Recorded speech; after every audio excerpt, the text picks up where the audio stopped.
we will go to the Parks and Open Space Storm damage update.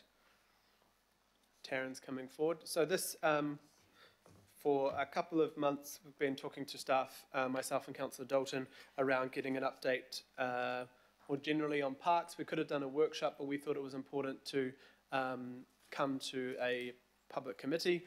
Councillor Turner and others have also been asking around parks more generally, but also I thought the focus, and Taryn and Claudia and others thought the focus should be focused on the storm, the recovery, what has changed, and some of the work that staff have been doing. So there'll be a presentation Taryn will go through, and then we'll go to questions. But just to make sure there is no decision, there's not a decision-making paper, but this is important for community and councillors, members of this committee to understand. Thanks, Taryn.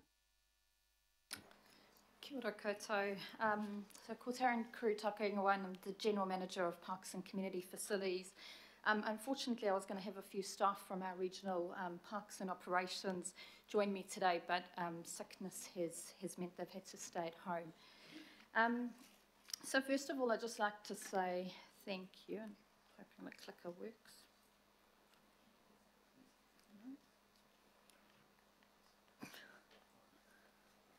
Sorry, I'm just trying to get the clicker to work. Oh, okay. Might just kick off and I'll click over. First of all, I just want to say thank you for the opportunity today to share, some of the storm impacts across Tamaki Makaurau in our parks and community facilities, and to provide a bit of an update on the recovery process and the progress we've made to date. The presentation will give you a bit of an overview of the regional assets that sit under this committee's delegation, but we also thought it important just to pull together a few examples of some of the work that's been done across our local areas and in our local boards. As you'll know, we provide monthly reports to the local boards, and those reports have been giving some updates on the storm recovery, and so today's just an opportunity to share some of that. The past few months have been quite challenging, with the extreme events in January and in February, and then the other extreme event on the 9th of May. The recovery process of investigation has been quite challenging for staff. It's meant multiple cleanups in some areas, and it's meant re-investigation in some of the work that we'd already undertaken. We've been working with existing staff resource, progressing the recovery alongside our BAU. I will just take a moment to say we're extremely lucky to have such dedicated and passionate staff in our open space and facility across our local area operations team and within our regional parks network and operations and volunteer teams who've responded really well to the immediate risks during and soon after the storm, but also remain quite committed and passionate to returning our services to what they were before. Across Tamaki, we have recorded just over 1,000 storm damage cases. This excludes tree damage and slips, which I'll cover a little bit later. The storm damage cases cover flooding, damage to assets and washouts of our track network and pathways. In the past few months, alongside the BAU, the focus for the team has been to ensure we can progress cleanup of the storm, make safe areas that created risk to public and assets, and also repair as many of those minor repair and get assets returned back to normal as quick as possible. Investigations for damage that is more extensive is underway, and for many of those cases, although the widespread damage means this will take some months to complete. The estimated damage hasn't changed much since the last time we reported, and that total repair cost looks like it's in the region of 40 to 55 million. The estimate is preliminary though, and I do stress that because we are lost contact, okay. We are still in the process of doing those investigations. We're still working with our insurance companies to understand what insurance proceeds we will receive and have as additional revenue, and also looking at some of the assets and really challenging ourselves from a service-led approach as to whether we can build back more resilient or whether we actually walk away from some assets that are possibly low utilisation. Within our FY24 budget and over the next 3 years, so across 24 to 26, there's around 9 million provisioned across the local board work programs and the regional program to look at repairing some of that storm damage. Those programs get finalised in July and August, and we'll be bringing to this committee the regional work program in the beginning of August. So we'll be able to refine that number once we've got that. Once the investigations are complete, or substantially complete, we'll have a better estimate of what that recovery cost looks like, and also the proposed solutions for some of those major repairs and rebuilds. As I mentioned, we are taking a service-led approach to a lot of that major damage and rebuild to ensure that we're not rebuilding assets back that we know with the next weather event will be washed out again. This is going to require some options to be developed and some tough decisions. As I said, we might need to just decide we don't build back that asset. As we develop those options, we'll be working closely with the local boards on their particular assets and with this committee, if they are regional assets, to bring those options back and make those decisions. So at the moment, we're still in that journey. As I mentioned previously, we had around 1,000 storm damage cases, and that excluded the slips. We have around 330 odd slips that are on our community and reserve land. This has resulted in around 1,330 assets that are actually damaged, and most of those impacts have been across our track network, which has sustained considerable damage. Many of our parks tracks were impacted, with around 122 of those 309 have now been repaired and returned to service. And we've got around 289 buildings have been repaired of the 216 impacted, with around 46 of the 63 playgrounds now back in service. So there is still a fair bit of damage being looked at and repaired across the region. One of our constraints, particularly where it relates to slips, has been the ability to have good geotech resource to do the investigations on our behalf, and that has been because of the challenges across the city. We've only received around a third of the reports back from geotech engineers that we are feeding into our planning, and around 50% of critical slips we've got some information on, so that work continues. And as I mentioned before, once we've got those geotech reports back and we understand the impact on service, we would look to develop options to see how we can build back more resilient. Our trees, as you'll recall, some of the updates during the events were heavily impacted, and this was mainly due to slips, wind and extreme wet conditions. Sadly, we lost perfectly healthy trees across our network because of these conditions. We recorded around 7,000 just over requests through our contractors, staff and requests for service from the public, and to date around 2,800 trees have actually had to be removed. At the peak of the storms, our contractors had around 37 crews out working to provide access where trees were blocking that access and deal to the critical risks. We've completed to date just short of 86% of those cases, and we're hoping that by tomorrow, 30th of June, this was written a little while ago, we'll be at a 92% completion. So that will leave a small amount of less critical and less urgent tree requests to be done afterwards. So that's pretty good progress that's been made. So the storm impacts across our regional parks have been quite extensive, particularly in the west. Primarily the damage was tree falls, landslips and flooding, and this has impacted our campgrounds, our access ways, tracks and our water supplies and visitor facilities. A couple of pictures in front of you, and they don't do it really justice, I kind of need to blow them up a little bit bigger, but from the top left we've got pictures of Marawara track at Piha, which used to be a quiet stream through the Nekar Grove, is now just decimated. We've got the entrance to the Tasman Lookout track in South Piha, where the slip completely took out that track on the side. We've got Lilburn Road in Hunua, which is the top right hand. There is a road underneath all of that slip and trees.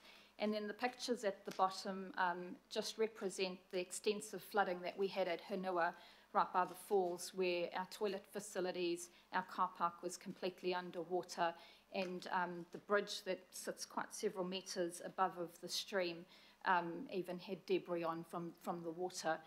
So there has been a lot for our regional parks team to deal with in terms of the cleanup. 75% of our open track network was also in the west was significantly impacted, and a number of those tracks remain closed today while we do the geotech assessments and understand whether we can safely open those. Across our farming network, we also sustained damage, again, largely around fences, water lines, tree falls and flooding.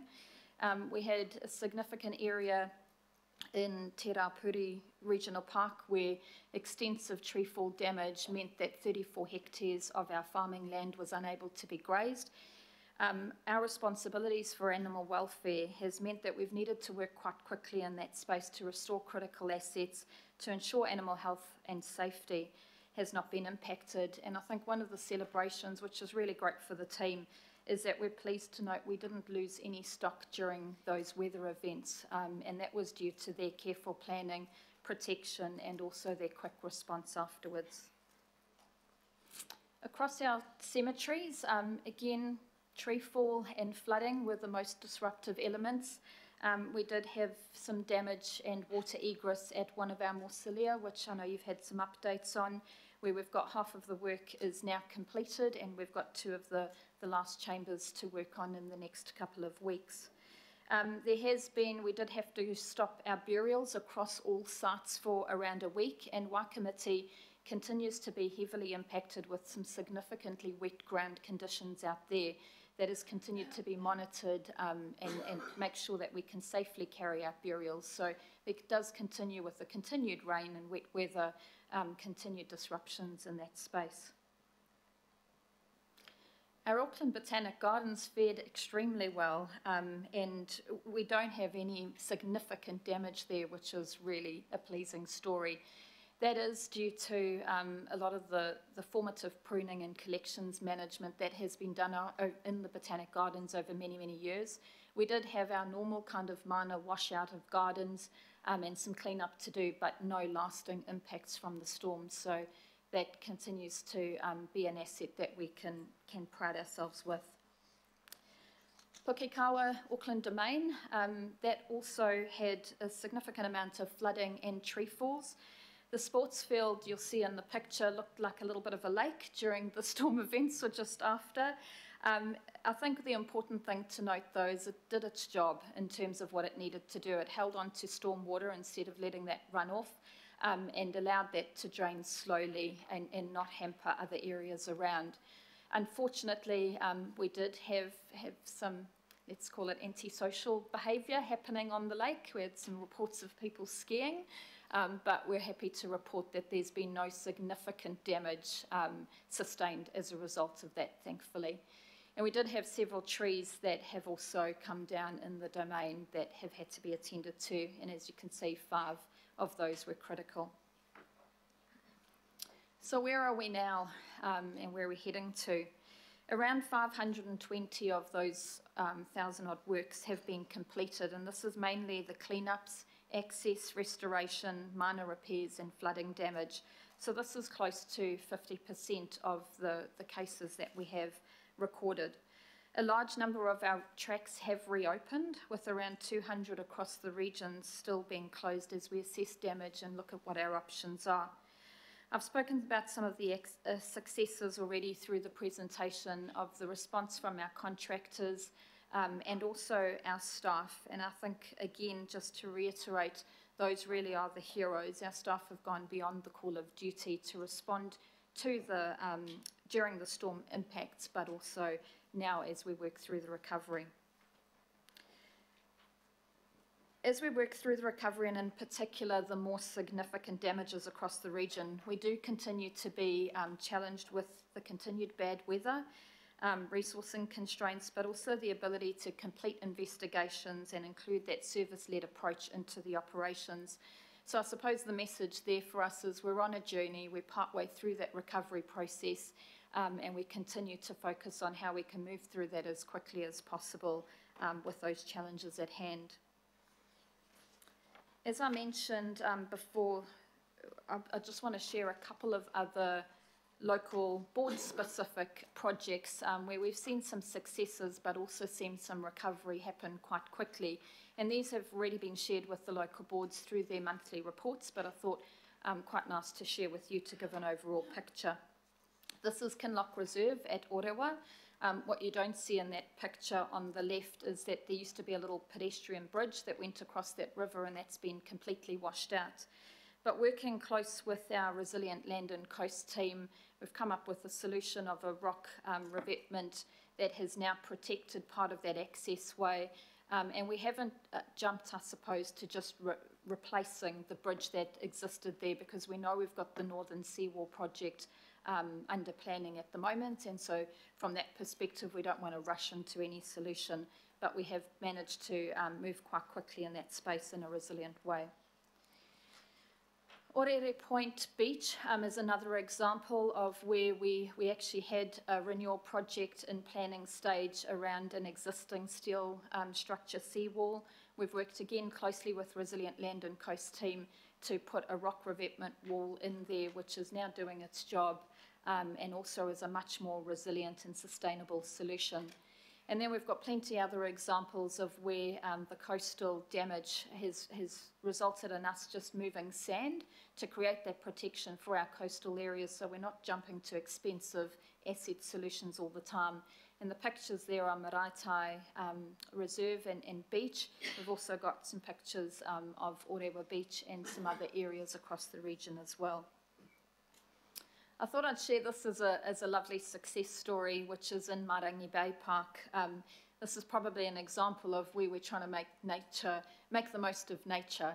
We had a tree that came down, and we had some requests from the community about kids playing in the tree and how could we just make it safe for them rather than take the tree away.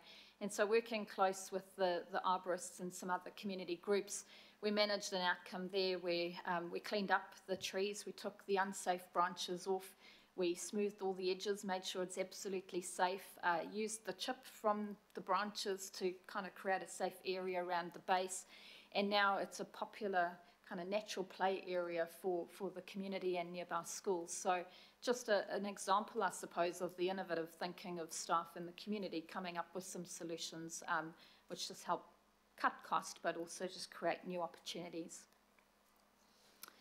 In our West Wave Pool and Cameron Pool were quite impacted by flooding, and West Wave in particular remains closed a large part of that. I think what's important here is, although it might seem like it's taking time to find a solution, what we're looking for is a solution where we can prevent that flooding from happening again. So the team are working quite closely with relevant people across council to see how we can make that happen and again be able to adapt and be more resilient. A success story for this is Franklin Pool and Otara and Manurewa aquatic centres. Those pictures are not the recent floods. They're actually floods from a couple of years ago where those facilities did have significant flooding and had to close. The great work that the team did in building back a much more resilient and adaptive solution meant that those facilities stayed dry and did not flood during these recent events.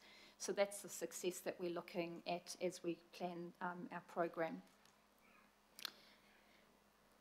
And then last but not least, just another good example of great resilient planning is Greenslade Reserve in Northcote, which is another great example of the top left picture is during the 27th January floods, quite a significant amount of flooding, and that flooding used to then flow into the Northcote shops and town centre. This time round, 24 hours, less than 24 hours later, the picture down in the right shows that that stormwater had completely drained. It also meant that the Northcote business and town centre did not get flooded. And so again, it's just a really great example of how we can design our spaces to be able to be resilient and adaptive. So that's it from me.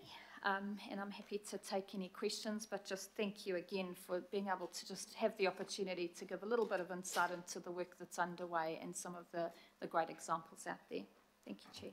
Kia ora. Thank you so much, Taryn and team. And I know that also on top of all of this, you were also manning emergency centres. I think I saw you at 10 p.m. or something at one of those sites.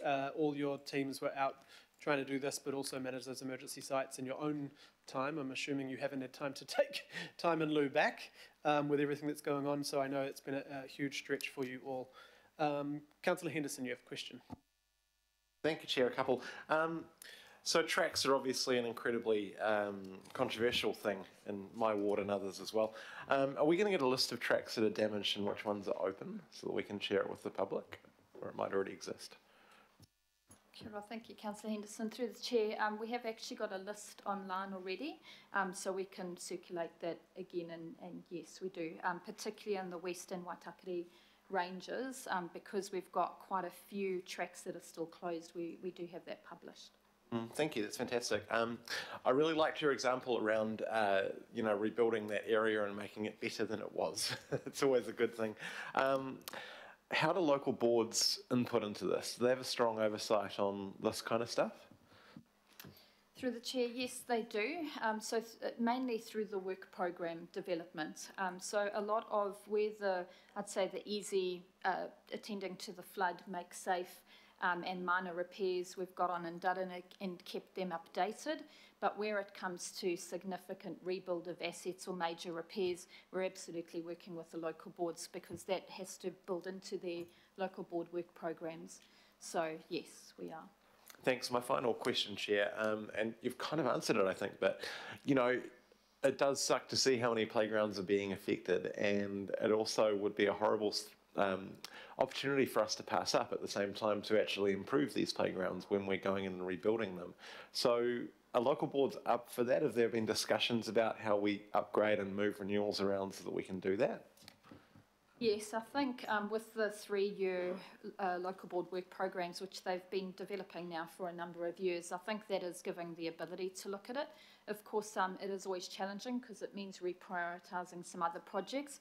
But what we've found is a number of these projects may have been up for renewal in the next couple of years. And so, yes, the answer is that, we keep working with them to see how we can make them better. Cool, thank you. Thanks, Jim. Thank you, Councillor. Councillor Turner. Thank you very much for the presentation. I really worry that some of this stuff is self-inflicted rather than just climate change storms. We seem to be cornering ourselves into a CapEx corner. If we go to the slide there with the first of the storm impact pictures on it, you mentioned the Murrayfurra stream in Piha. Council put a lot of money into tracks up that valley, only to be completely wiped out by that large amount of storm fill, basically. It wasn't even debris. I've walked up there now myself because I was looking at the water supply system and people are walking up there, and there's already desire lines being built across that, like we used to have in the old days. And if you go back up there and put excessive or put large amounts of capital in there to, I don't know, make the walk safe, it's just going to get blown away again. Is the result really just lock everybody else? Is that the only thing we're leaving ourselves? Kia ora, thank you, Councillor Turner, for the question. I think there is a number of options depending on the area. When you talk about locking people out, we've got to be able to do it in a way that doesn't put the public at risk, creating desire lines in areas that might be unsafe. And so what we tend to consider in those areas is there planting or something that we can do to help manage that. In saying that though, and I don't want to speak for when tracks were originally designed and planned, but I think there is more of a focus probably now on climate change, on the impacts of weather. We've had more of them on top of each other, and so I can say as we plan currently, we absolutely look at those impacts and determine whether we need to move a track to another area or just not open them. That is part of it. Or let the people walk around like we used to in the old days. Just my second question, observation. The next page of pictures, there's one there of, it looks like a microcarpentry through a fence. If you it looks like the Karamatura Valley. Unless you know it intimately, you wouldn't realise it's not. But it is a very clear example. 7 years ago, a family member of mine was employed by Parks to remove dangerous microcarpus of that type. Then 4 years later, park staff told me that they were going to remove them because of their danger. Then only about 2.5 years ago, they got yellow safety tape put around them, which is now flopping around in the wind, but has been there ever since. And then when the storm came, and then council built a brand new fence under them, and any rural landowner knows that that's kind of a bit of a waste of money in the future. And then the trees fell through them in a storm. So my point is, do you keep a maintenance register? Like sitting here with that background knowledge, you look at it and say, this was waiting to happen rather than... So I suppose my question to you is, how do we reduce our costs in a way that we're expanding our long-term decisions on keeping things operating? Thank you for the question again, Councillor Turner. It's a tricky one, I suppose. We do have a maintenance register. When it comes to our tree assets, that's something that we've been building over the last couple of years, is understanding exactly where we have trees. And I'd say in more of our urban areas and not in our regional parks, we've got a much better database of where those assets are, tree assets are, and also the maintenance regime that we've got around making sure that those trees are safe, particularly around public. I think in the regional park space, we've got an extensive amount of trees, and so we don't probably have the individual analysis of that. But I'd expect staff would still be looking as we maintain the parks and go around. They would be looking at that. I can't comment on your specific example because I don't have the details of that today. But I'm happy to come back with any other information. Thank you. One more, Mr. Chair, just on that. Is there? Can you accommodate volunteer help? Like there are lots of groups, tramping groups out there that would really sort this stuff out for you at no cost, except maybe the materials you determine necessary. Can you accommodate that? Kia ora. So absolutely, and we do, is my answer. So if there are volunteer groups, we have an extensive volunteer network across our regional parks, but also our local park network. It's probably something we can provide some more information and visibility to the committee. But in the regional park space in particular, we have an extensive volunteer network that helps our regional park rangers do a lot of the mahi that they do. Good, thank you. I'd love that list and more information on how people can apply. Thank you. Thank you, Councillor. Councillor Ferry. Thank you. My question around playgrounds and I guess more generally about the renewal opportunities has already been asked by Councillor Henderson, so thanks for that. I did want to note that some local boards have, for example, play provision plans and things like that, that it would be useful to work alongside. But also in the tree space, urban ngahere plans, because there's some issues here about reinstatement. We don't necessarily just want to do like for like with some of the tree damage. In some cases, it's a tree that was in the wrong place or a tree that had, was getting towards the end of its natural life. In a lot of cases, that's not the case, but sometimes it is. So there's an opportunity here. And I'm just a bit worried about timing because we're in the planting season now. That ends in September, October, and then we face another wait of another year. And I'm sure councillors are all aware of examples where, we've got trees that we've been trying to get replanted and it's always, next planting season, or, we don't want these ones to have to wait another year as well. So I just wanted to ask about what the plans are in relation to those replacement plantings, and then I've got one other question. Kia ora. Thank you, Councillor Ferry. Through the chair. So with the replacement planting, we absolutely do take into account whether there needs to be a replacement, exactly where a tree's come down, and what is the species and type of trees that we should be planting. Our arborist team have been doing quite a bit of work with the sustainability team to just look at some data around the future of trees, what is the right species we should be planting so that we are planting trees that within years to come are more resilient. I suppose this work does feed alongside, as you said, the Ngāhere plans, and local boards through their LDR OPEX have contributed some sums towards that planting. Some of the things we've just got to be mindful of is also ensuring that the supply of trees is out there, can be a challenge for us. So there is an extensive planting program that is underway and is being planned. The trip up, I suppose, is how do we catch up on the 2,800 we've lost, plus the program we already had going forward. But it is something that the team are absolutely looking into. It's really good to hear, and I guess supplementary there is working with some of those large established groups like Urban Arc or Friends of Oakley Creek, who have started to establish nurseries to make sure that they do have that, because some of these trees, take years to get to a point where actually we can plant them. Nico, for example, take a number of years to get to So that's really good to hear. So you are doing work with those sort of groups around the pipeline of trees that we need, not just for this, but in general, and mana whenua. Yeah, I was going to say that. So in general, we are working with a lot of those groups, trying to, I suppose, widen the network of where we get our supply of trees, and we have established some pretty good some iwi connections as well in terms of those nurseries and establishing that. Part of the journey has been being able to give those nurseries a pipeline of what work we need and what we've got ahead, but also, yes, working really closely with them.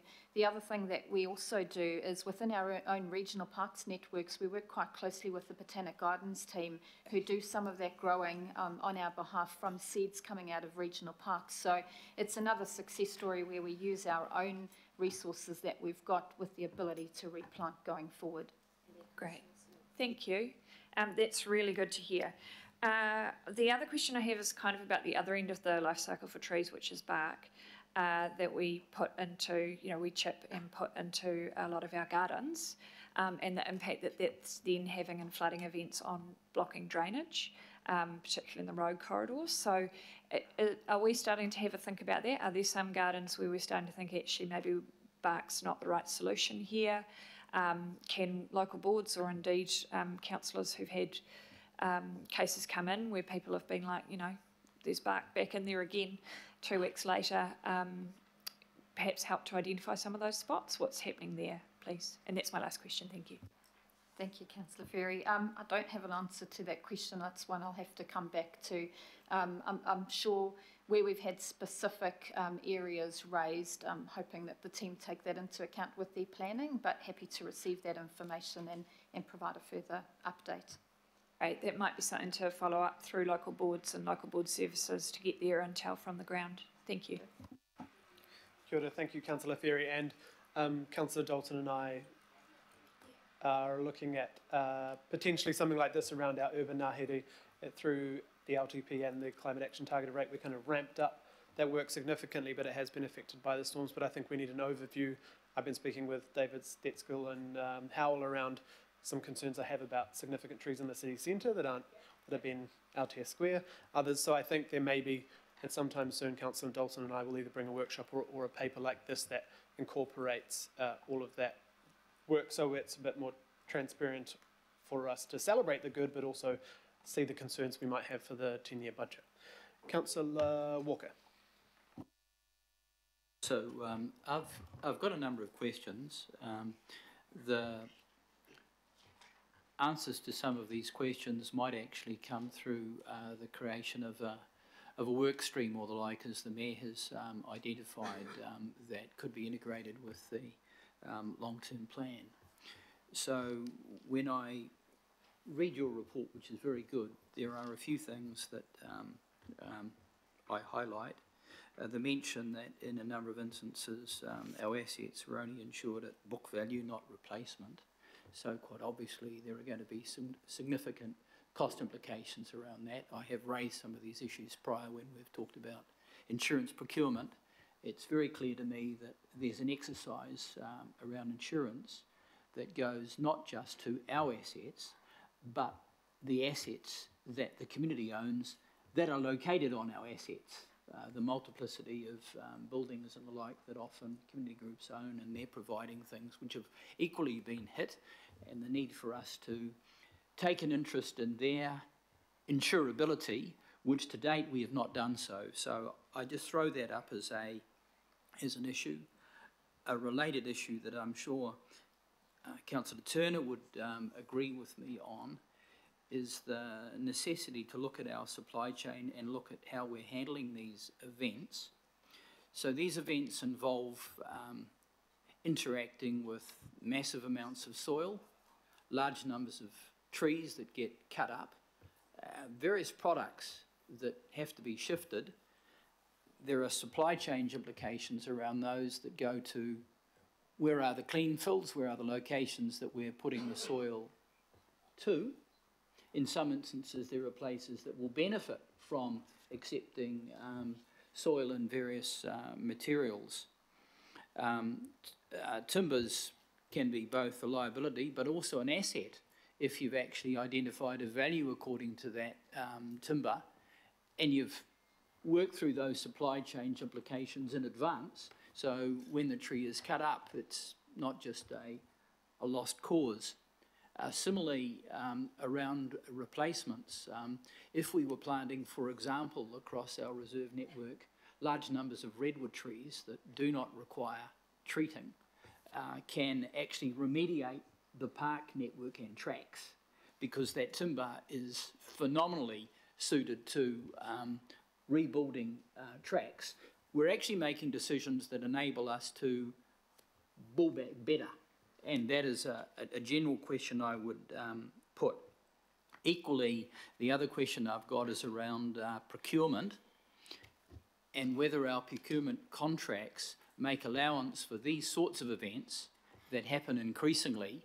So instead of getting whacked on the basis of a significant variance that costs us a lot of money, that we've already anticipated these kind of events, we've done the supply chain work as I'm indicating, and that can also go to the availability of labour and machinery and the like. So there's some of the questions that I've got that I do not necessarily require an answer to now, but I am suggesting that these are things that might benefit from some council engagement and oversight, so that we're actually driving it and making sure that the resources are applied across the organisation to economise.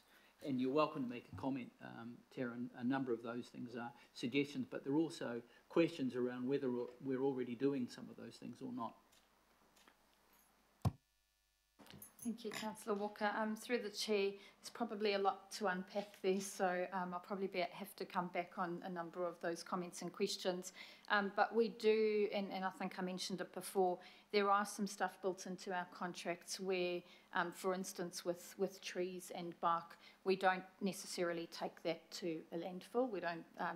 It doesn't become a waste. We actually use that back as either mulch in our areas, or in some community areas we've actually supplied firewood. So, but our intention is more to have the mulch to be able to use back into our networks. Yeah, I don't really have a further comment, but there's some stuff to unpick there and be able to come back, but it is stuff we continue to look at. Thank you, Taryn, and thank you, Councillor Walker. Part of the reason why we bought this paper is to have some of those, see some of the thinking for the long-term plan for the 10-year budget, so we can get some of that thinking in, because there is some great innovative work happening already, but we do need to ramp that up, as you say, especially if we want to save costs and protect our assets. So through Mr. Chair, I'll give you an example. No. If a tree is cut down and it's chopped up, often the community will just come and they'll take it away for firewood, and that can sometimes reduce the costs by anything between a third and a half. Yeah, that's exactly what Taryn just said. So thank you, Councillor. Okay. Councillor Lee. Yes, thank you. I'm just alarmed to read the cost of damage to tracks, 15.5 million. Can I assume these are mainly tracks in the regional parks network? Thank you, Councillor, for the question. Yes, there is a significant number that are in our regional parks, but we actually have, particularly across the Rodney northwestern area, we actually have a number of local tracks that have been damaged as well. in terms of the Waitakere Ranges, we know that there are quite a number of tracks have been closed because of kauri dieback.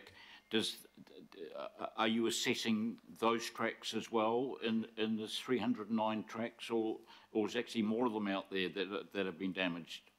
Yeah, so that number is only the damage as a result of the storm event. So the closure of tracks related to kauri dieback is on top of that. Okay. Is there like a have you got a calculation per kilometre? Because it is an extraordinary cost.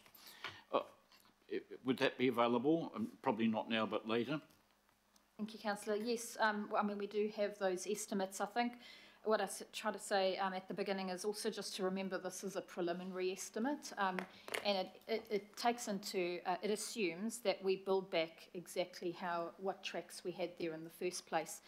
So to some previous points, if we find that where we had a track is not the best place to have it, we may look for a different, cheaper solution, or even redirect that track in a different way that might not require things like stairs and boardwalks and things that do add to cost. So that is something that we take into account. Yeah, I take up Councillor Turner's concerns here. I should share with the meeting that this evening I've been invited to a celebration of the life of an illustrious old boy of St. Peter's College, the late Phil Dew, who was a General Manager of Regional Parks from 1963 to 1993.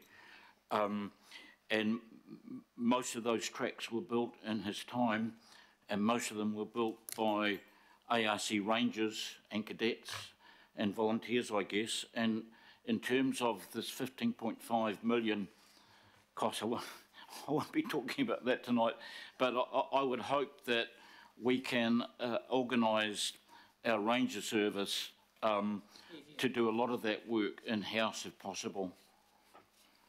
Thank you, Councillor. I know that was probably a comment, not a question, but if I can just respond, our rangers are doing a lot of that work, and it is something they pride themselves on and want to be doing out in our regional parks.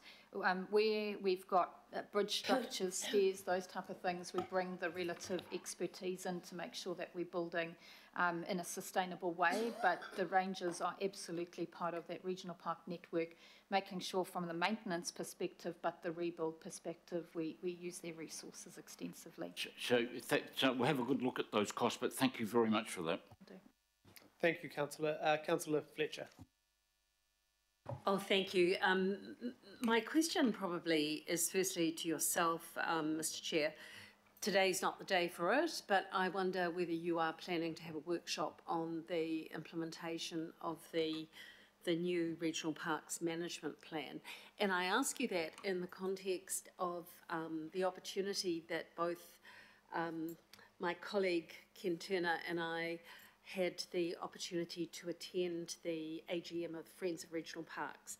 And may I say that you should be very proud of Scott Silver, who gave a magnificent presentation.